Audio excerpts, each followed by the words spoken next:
All right, what's going on, everybody? It's Optimistic, and today we're going to be doing a bit of a build recap or soft guide for my Ignite Explosive Spear Amazon build that I've been playing in Path of Exile 2's new 0.4 Fate of the Vol League. I'm going to start this video off with a too long don't care.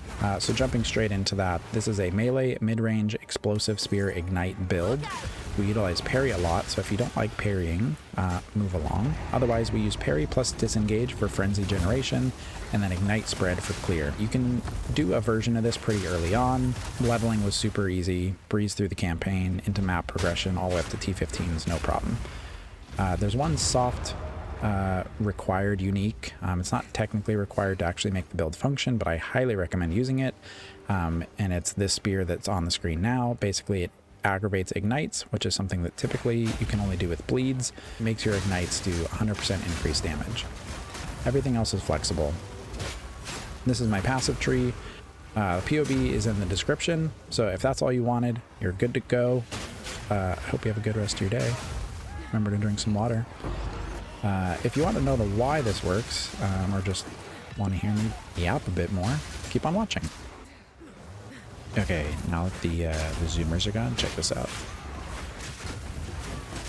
Boom. Now they say like, oh, streamer client, oh, you're a content creator, you get all the loot. Well, I gotta make my first YouTube video. And GGG gives me the old double tap. Anyways, jumping into, a little bit more in-depth, I want to make this pretty quick, so I'm going to try to do that, but we'll see where things go. Again, main skill we're using is Explosive Spear, specifically around the Frenzy Charged detonation or consumption mechanic of it. Does at gem level 26, +1 from the Corrupted, +6 from global modifiers. Does 1067% attack damage. The other thing worth mentioning is the Frenzy Charged version ignites the ground, and ignites the ground as though dealing the explosions damage. So this 1067%, which just leaves a huge debuff area that anytime an enemy walks into it, they just get melted. So super great. There's a nice kind of plus cross formation that stems out as well. So it's got some decent AoE. We scale some, area of effect on our tree a little bit, but it's plenty enough for what I like doing. Also worth noting, the non-frenzied generation or consumption still does decent damage. So that's just this explosion here, which I have a skill gem that makes the fuse longer, but it still does decent damage. So even if you don't have a frenzy charge, you can throw that and not use long fuse, or you can use Thunderous Leap, which counts as a detonator. And will detonate the spear and have a chance to leave shocked ground, which, amplifies any ignites on the enemy. So it really kind of offsets that if you don't end up having a frenzy charge. It just requires one extra button push, which, yeah, it's fun. I like doing the little combo stuff. So otherwise, we're using Spear Field with the weapon swap using this Sathis spear that I mentioned. Anytime we aggravate a bleed with this, we also aggravate the ignite, which again just does 100% increased damage. So that's a huge damage increase for not that much investment. Support gems on these abilities, I'll just mouse over real quickly. The main thing worth noting is I use Wildfire for clearing. Just helps with ignite spreading, doing a little extra damage. If things run out of your ignite and then die, and enemies get close to that enemy that was ignited, they'll get ignited. So it just kind of helps there. And we use Retreat for our single target damage because we're parrying. We're using Spear Field and Thunderous Leap pretty frequently. That's up all the time.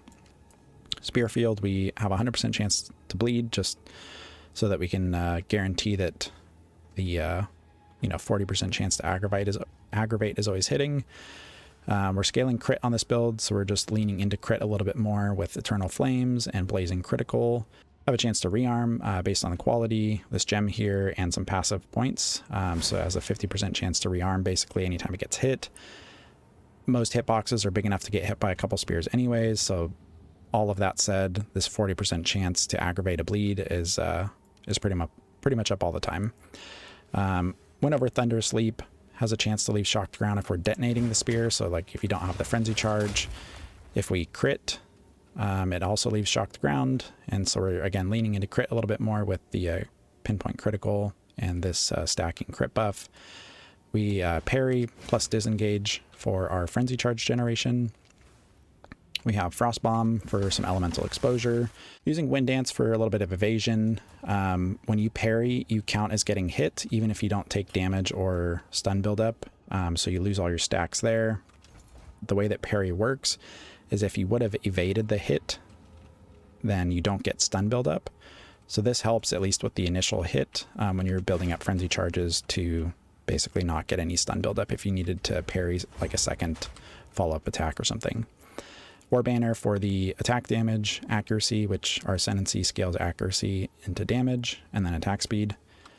That's pretty much it for the skills. We'll go over our gear. I'm using a accuracy physical damage weapon that I crafted up a little bit myself with the +3, and then the chance to gain onslaught, and then an okay crit roll. This could definitely be a lot better, but T1 accuracy, again, because of our Ascendancy, it gives us flat physical damage. And extra accuracy gives us crit. So that's kind of what we're building around there. Not required for this build. You could play Deadeye or, plenty of other Ascendancies. We are using a Crown of Eyes. Not required, just I ended up finding this focus and was trying to figure out what I wanted to do for my offhand. So basically this scales spell damage and turns it into attack damage, more or less. So this flat % spell damage is attack damage, and then this one, spell damage while wielding a melee weapon, is essentially attack damage. The fire damage doesn't get scaled by Crown of Eyes, but it does just scale our fire damage. So stuff like fire damage on your rings. We're using this Quaddle's Molt, basically for this deflection rating here. It doesn't have very good evasion rating, but we were kind of offsetting this Ascendancy here, which lowers your evasion rating on your chest piece. And so we're just kind of negating that downside by using this chest piece that gives you a lot of deflection rating instead. But we're using an energy shield helmet, low evasion gloves. So really the only thing that's buffing is our boots, which, like I said, not min-maxed. The other unique we're using is Malagar's Vitrocity. Again, because we're going crit with all of this, instead of investing a bunch of crit damage on the tree or gear, we're just using these for the 250% crit damage. Otherwise, we just got some generic damage, resistance, rings, belt, evasion, deflection rating boots. Our amulet has global defenses, evasion rating, and then again spell damage because we're using Crown of Eyes, and then plus projectiles and some resistance. Our weapon swap, again, Seitha's Spear just for that aggravating ignites, and then a high evasion buckler. Just again because the parry, if you would have evaded the hit, you don't get any stun buildup. So that's super useful for parry builds, is to get a lot of stun threshold or evasion so that you don't end up getting heavy stunned. If you were going a different Ascendancy and still wanted to scale crit and didn't want to do this setup, you could use a Scepter in your offhand with the Malice debuff that gives crit weakness. You can use this buckler, which has a chance to give, or a guaranteed chance to apply crit weakness. There's this helm that gives crit weakness. So there's some other ways you can kind of scale crit weakness if you didn't want to go the Amazon setup. There's also, you could use a shield in the offhand that gives exposure when you raise your shield. So there's a lot of different things you can do. You can do the ignites do chaos damage and scale chaos, lean into some poison stuff, or just go chaos scaling, go up here. So there's a lot of different stuff you can do there. None of this is required. Like I said, it's basically just utilizing the skill the way it was designed to do a bunch of fire damage and ignite. So that is pretty much it.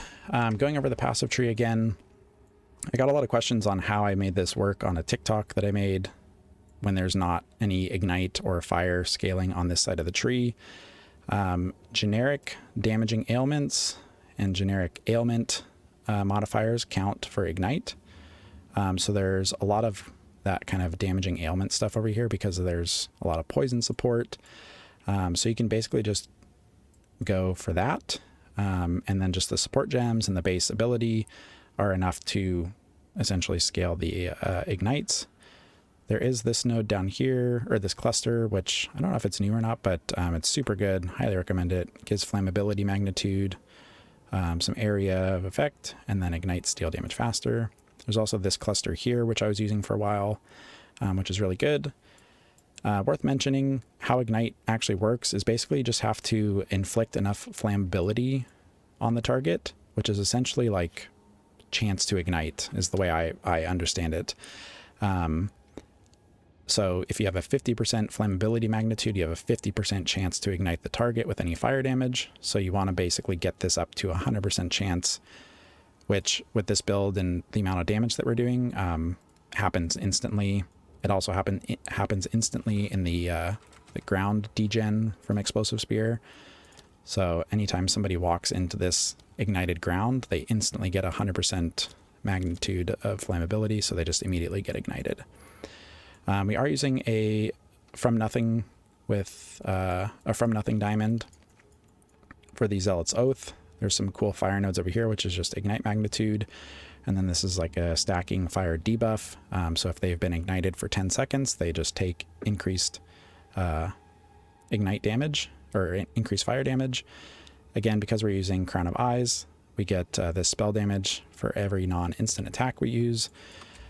Counting parry, when we parry a target, we have 5 attacks that we're using. So you can see just kind of the tooltip here. Anything that's not instant, so anything that has like a animation to it counts as a non-instant attack. So you can see here, 1, 2, 3, 4, and then if I did parry, it would be 5. So that's an extra 60% spell damage that we pretty much just have up all the time. We are also using a Megalomaniac Diamond, basically for this node here, which is just up here. You could definitely path up and get this. This is not required.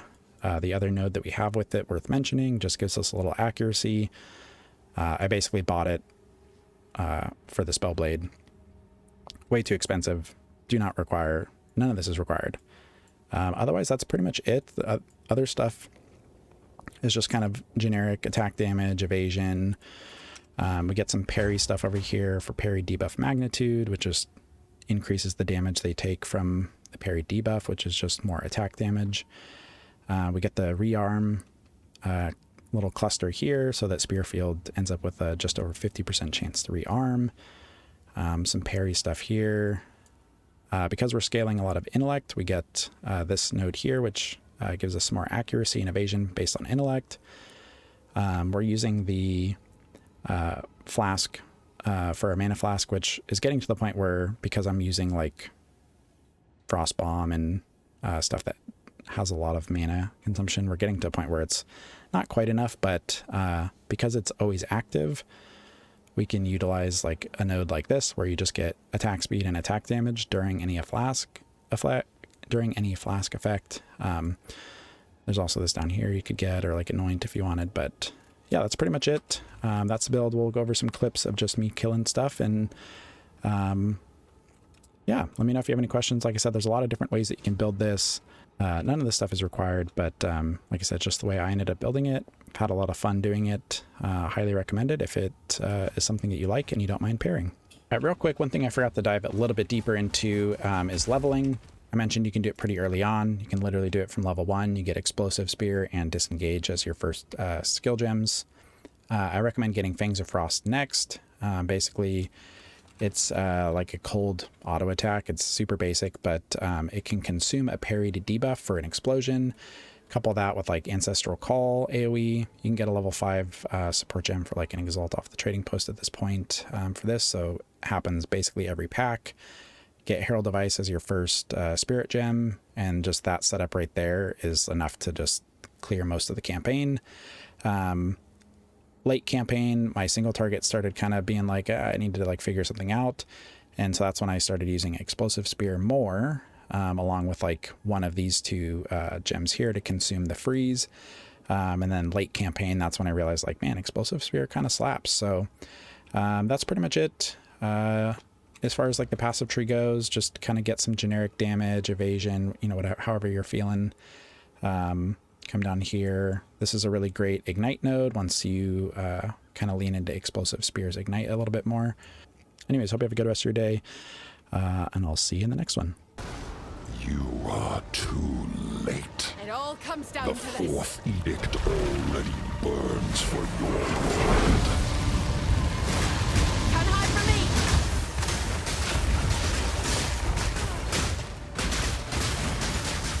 Fields of ash and chasms of flame shall restore her glory.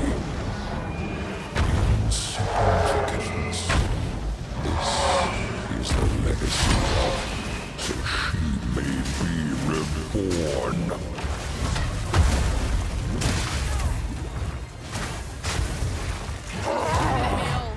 We The can mother only hope that soul we're enough. must.